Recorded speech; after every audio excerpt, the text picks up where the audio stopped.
Bismillahirrahmanirrahim. Ila hadratin Nabil Mustafa sallallahu alaihi wasallam wa ala alihi wa sahbihi wa li baitihi ajma'in asyhadu an la ilaha illallah al-Fatihah.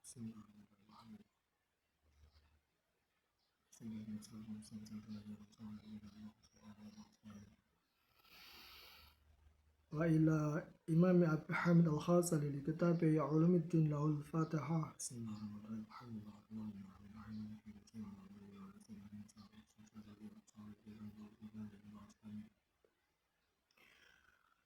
Wa ila Syekhina al-Kiram Kiai Haji Samsul Huda Hashim wa akhi Saghir Kiai Haji Saifuddin Suri Hashim lahum al-Fatihah.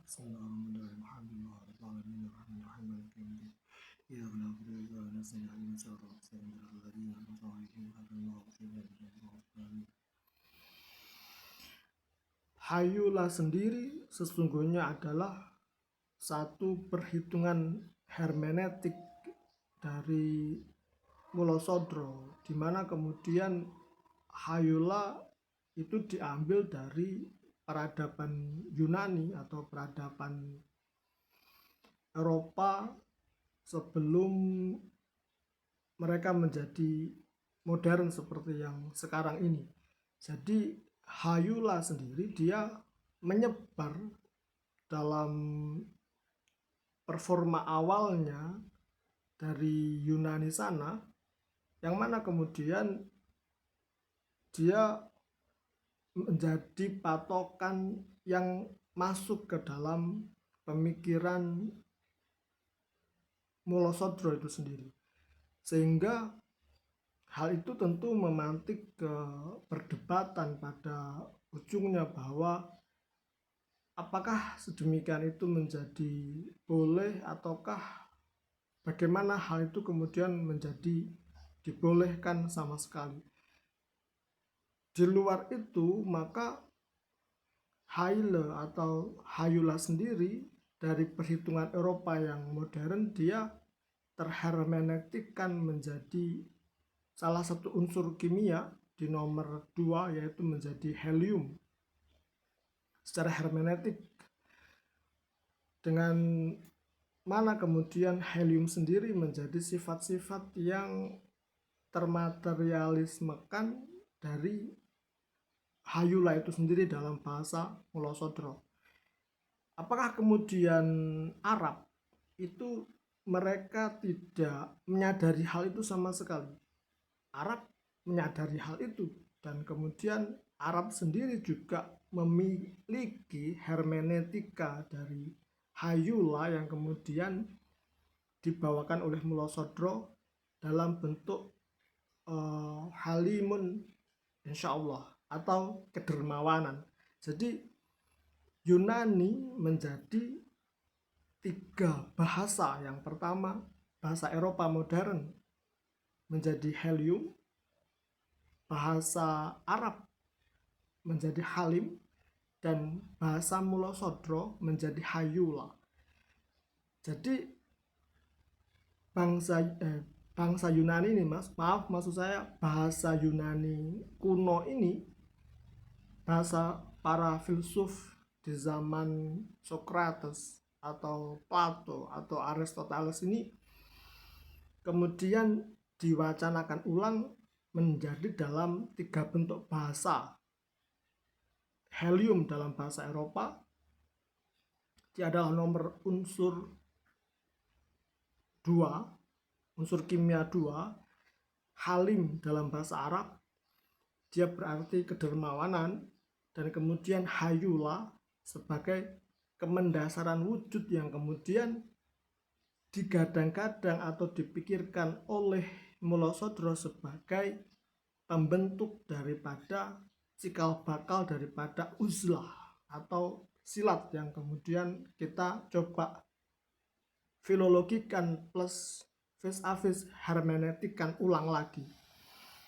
Tentu ini juga kembali kepada wacana dan pembahasan yang kita miliki sendiri-sendiri, bahwa kita bisa saja setuju dan bisa saja tidak setuju, karena hal itu juga berangkat daripada apa yang spesifik menjadi primordialisme yang kita miliki. Jadi apakah kemudian hayula yang kemudian diwacanakan oleh Mula Sodro itu kita dapat sependapati dari apa yang menjadi harapan atau keinginan kita, bahwa kalau Mula Sodro mengatakan bahwa hayula itu niscaya bagi uzlah, bagi silat, kenapa tidak cukup halim atau kedermawanan itu menjadi sikap yang lebih utama dan kemudian menjadi satu patokan yang sama dari hayula tersebut.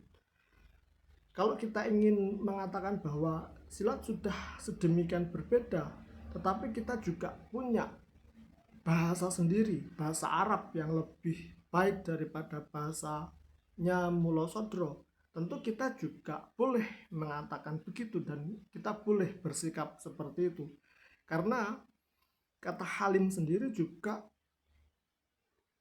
menjadi satu kontradiksi atau menjadi satu pertentangan daripada diri kita, bahwa kadang seseorang mengatakan kepada kita sebagai orang yang halim, dan halim sendiri adalah kebalikan dari kata bakhil, tapi sesungguhnya itu hanya sebatas sindiran, jadi bukan makna yang sebenarnya. Pun demikian dari bagaimana sikap bangsa Eropa yang menghermeneutikkan kata haile, yang mana akar daripada kata hayula adalah haile, menjadi helium. Jadi kita memiliki keputusan yang berbeda-beda dari bagaimana untuk mengetahui neraca atau timbangan daripada uzlah atau silat yang kita pikirkan itu sendiri. Di dalam Ihya Ulumuddin itu sendiri, kemudian Imam Al-Ghazali mengatakan bahwa faidah daripada silat adalah berpikiran, maka apakah kemudian itu menjadi absah berpikir sampai segenerik ke Mula Sodro dalam Al-Hikmah Al-Muta'aliyahnya dan mengembalikan hal itu dari prinsip-prinsip di dalamnya ke hayula, yang mana kemudian bagi bahasa Arab sendiri hal itu telah diserap dalam bahasa halim atau kedermawanan atau lawan daripada bakhil itu sendiri. Tetapi apakah juga bahwa pada konsentrasi dan konsen uzlah itu sendiri kata halim itu tidak terlalu keluar daripada konteks kemanusiaan? Perlukah kemudian Mula Sodro diapresiasi untuk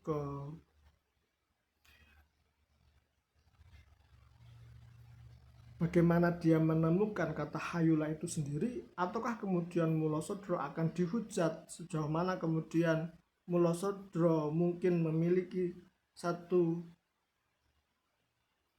hidden agenda sehingga kemudian kita mencurigainya bahwa apa yang kemudian dibawakan oleh Mula Sodro adalah bagian dari spionase politik yang sekiranya 300 atau 400 atau 500 tahun yang lalu hal itu diperuntukkan bagi satu kedaulatan bangsa tertentu, atau kembali kepada kemunculan daripada pembahasan ini, maka semua adalah dilepaskan kepada bagaimana Imam Al-Ghazali mengatakan bahwa keberpikiran adalah bagian yang menjadi faedah uzlah itu sendiri.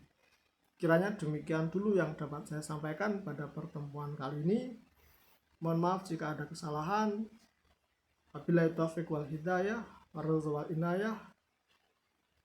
Semoga ini dapat membantu. Assalamualaikum warahmatullahi wabarakatuh.